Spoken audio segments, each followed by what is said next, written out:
see one of these men without the other three. Why, Professor, you're wrong. They've hated each other for 15 years. Ice cream. How can there be Any sin insincere? Aren't we sincerely in love? Oh, we're in love.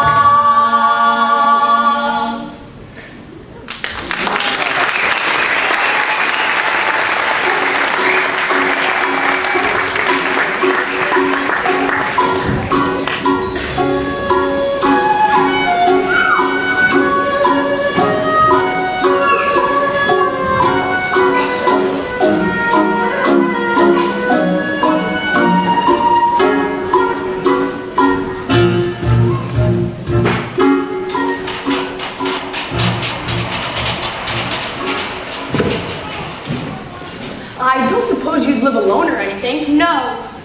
I've got some wonderful caramels over at the hotel if you'd like. Mr. Hill. Professor Hill. Professor of what? At what college do they give a degree for annoying women on the street like a Saturday night rowdy at a public dance hall? Oh, I wouldn't know about that. I'm a conservatory man myself. Gary, Indiana, gold medal class, all 5. Even should that happen to be true, does that give you the right to follow me around wherever I go? And another thing, Mr. Hill, I'm not as easily mesmerized or hoodwinked as some of the people in this town, and I find it only fair to warn you that I have a shelf full of reference books in there, which may very well give me some interesting information about you.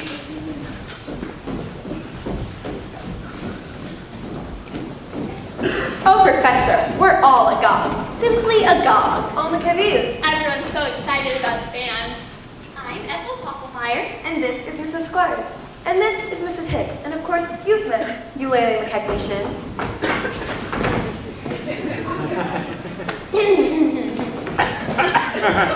Ta-da!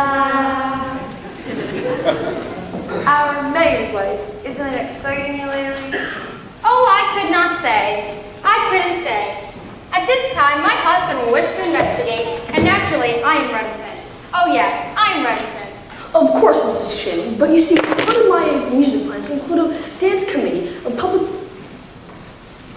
No, do that again, Mrs. Shin. Your foot, the way you raised it just now. Oh, well, I have a bunion there that bothers. Oh, what grace, what natural flow of rhythm, what expression of line and movement. Oh, Mr. Hill.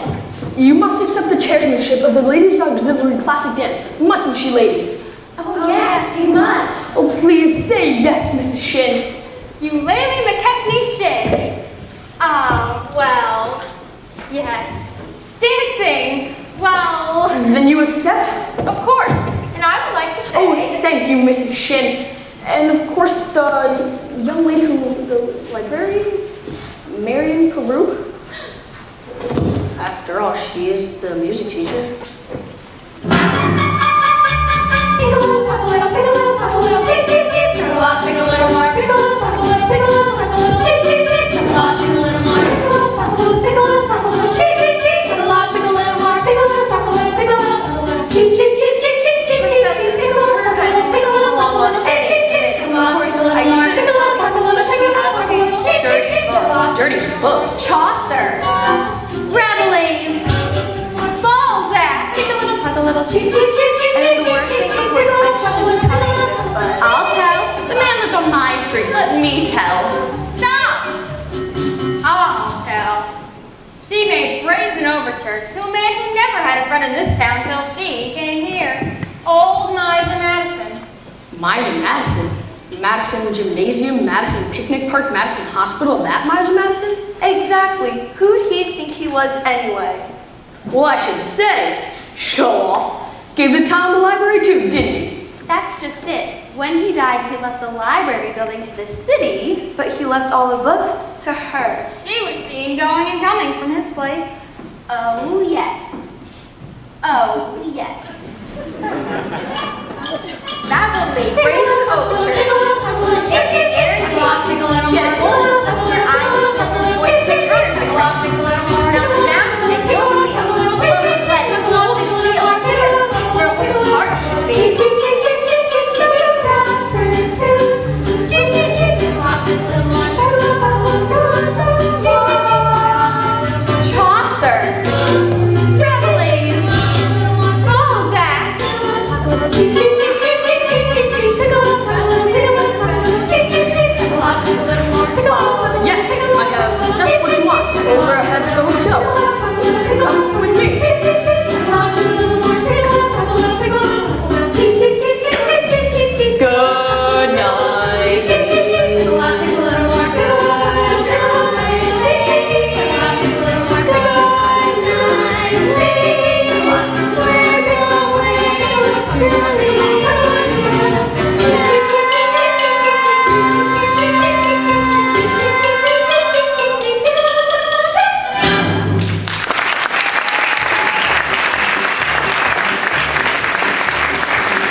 Mrs. Peru, do you realize you have the facial characteristics of a cornet virtuoso?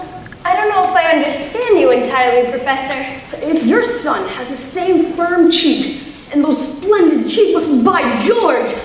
Not that he could ever really be great or anything, you understand. Oh, is that so? And in the name of St. Bridget, why not? Well, you see, all the really great cornet players were Irish. Oh, Clark. Oh, Menendez. Oh, Klein. Oy. But Professor, we are Irish. No, really. Well, that clinches it. Sign here, Mrs. Peru. Your son was born to play the cornet. Fine. That will be $7 in earnest money. Nothing more due until the opening of band practice. Oh, thank you, Mrs. Shin. And of course, I'll need the boy's measurements for his uniform. His uniform? Hello, son. Would it have A stripe? Certainly, my boy. A big red wide stripe running down each side. What do you think of that?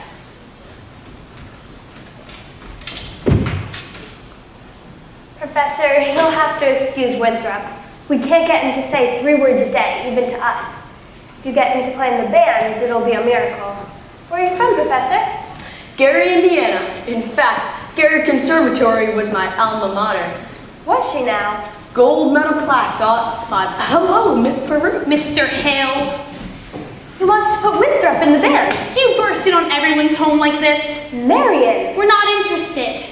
Now, why not let the boy's father decide? The boy's father is dead. Anything else? Professor, I do hope you'll excuse Marion. She's not really... Oh, please. I'm sure that deep down at heart, she's as lovely as yourself. Good day, Miss Peru. Good day to you, Professor.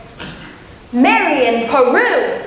Has he gone? I hope not forever, darling. Don't you ever think of your future? Gary, Indiana Conservatory, class of '05 now, darling. Now, Mama, the fact that he claims his commodity is music does not, in this particular case, impress me.